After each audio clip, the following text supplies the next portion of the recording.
And the man himself?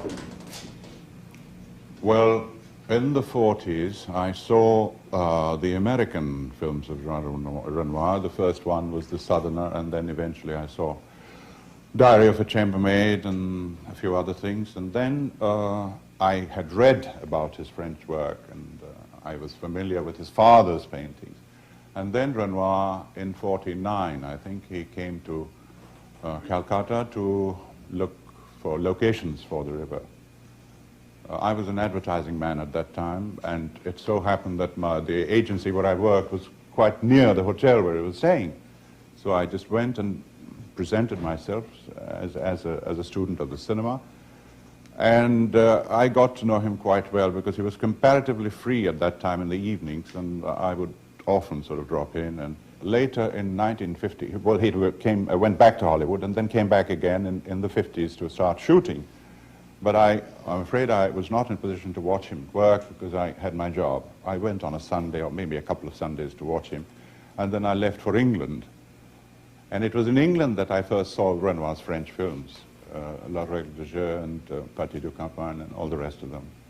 And even before I had seen them, I had discussed them with him, I had put questions to him about his various films, La Bête Humaine, and so that was very, very important for me. The talks that I had with him, even before I had seen his French films, that was very, very important. There's one social comment that you make in all the films that I've seen that you've done, and I'm wondering if it has any effect on the Indian people and what kind of effect, if it does. And that is the vision of the wife or woman as servant. Is anything happening in India right now as far as that cultural tradition? Well, obviously a lot has happened. There's a tremendous lot of emancipation, and part of that is the theme of Mahanagar, the big city, which is my middle 60s film. The film deals entirely with that aspect. A wife who would normally be just a housewife suddenly is faced with a situation where she has to go out and find a job to support her husband's income because they are not earning. I mean, they have to, just make both ends meet. And she gets a job as a sales girl. The in-laws are terribly upset that their daughter-in-law should go out and, do that. But she becomes a success in her work and begins to earn more than the husband, and there's this psychological conflict between the two. And finally, the husband loses his job, etc. I mean, it's that thing, which is very much the kind of theme that you're... Right. Do you think the big city was very instrumental in promoting this kind of change? I don't think a film does that, really. As a matter of fact, I must refer to a remark. Renoir was asked the same question.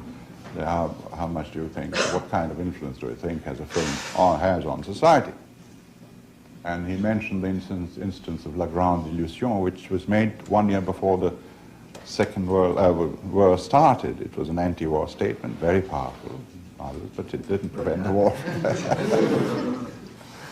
Mr. Ray, how carefully do you pre-plan your film before you're going to make it, or your films?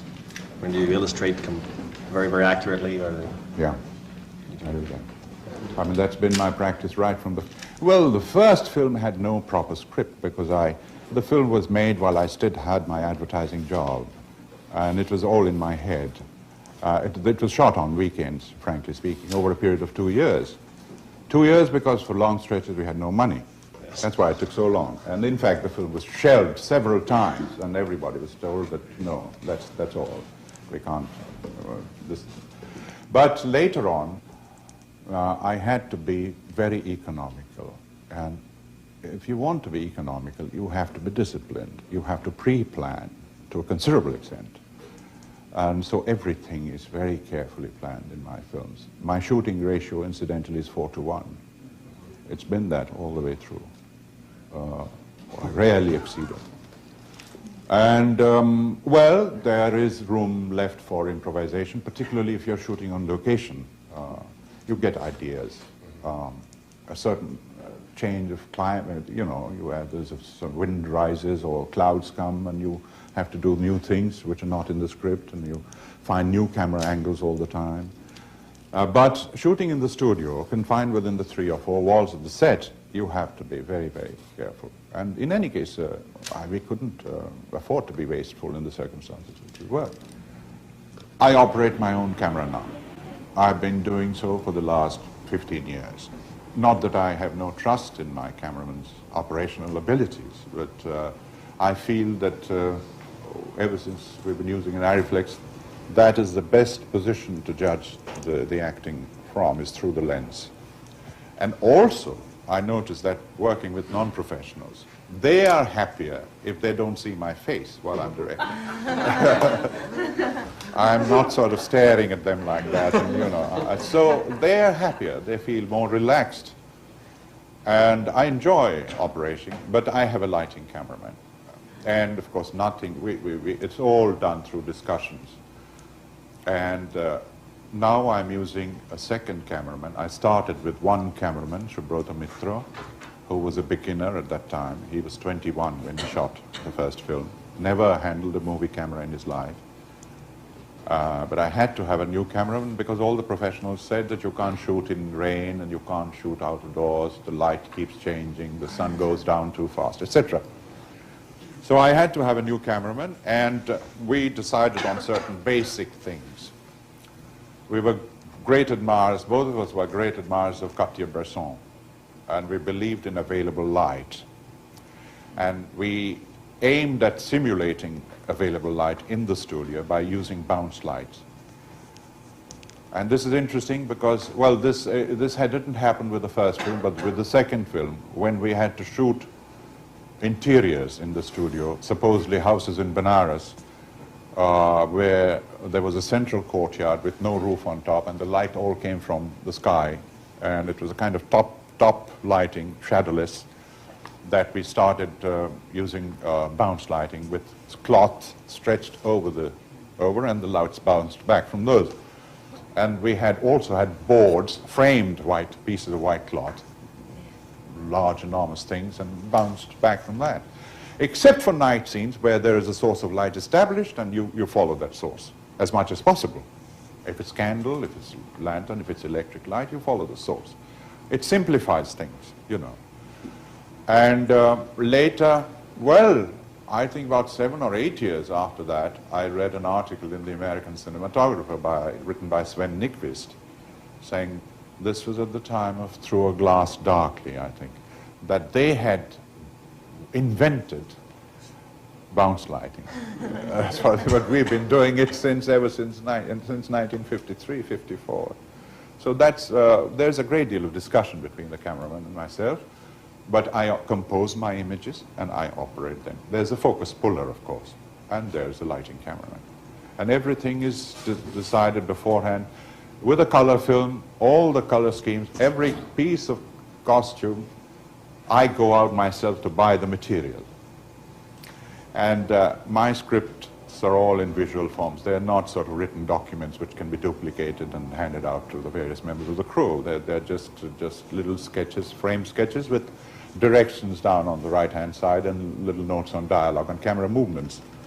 Because I don't think it's a literary medium anyway. Why waste words? Why try? Because if it's only when the question of publication comes that you have to devise a kind of part novel, part drama form.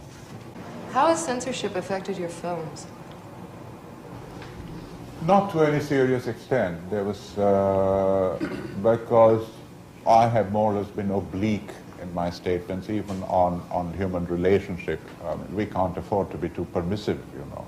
In any case, we know we cannot, and I'm not particularly anxious to be too permissive, because I think that there has to be some room left for suggestion and obliqueness. But there is, I believe, a strong political censorship. There is a censorship of violence.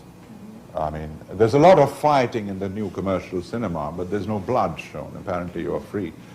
You're free to show a lot of bashing about, but if you show ketchup, then you're in for it. What are some of the current favorites in India right now from American films? Current, not history. Well, Godfather had a tremendous success. I'm sure Star Wars is going to be a tremendous success. Jaws will be a tremendous. Exorcist is playing in Calcutta now for the last 3 months when I left. Well, it's the same as here. It's a kind of standard sort of rubber stamp reaction. Censorship rules not apply to those films? The present Board of Censor seems to be very lenient as far as foreign films go. We've had One Flew Over the Cuckoo's Nest, which was shown with very few cuts. I saw it in somewhere abroad, and then I saw it in Calcutta again. I noticed very, very few cuts. So the present group of censors, it always depends on the individuals who comprise the board. And if they are sensible people with some understanding of film art, they will be lenient when they see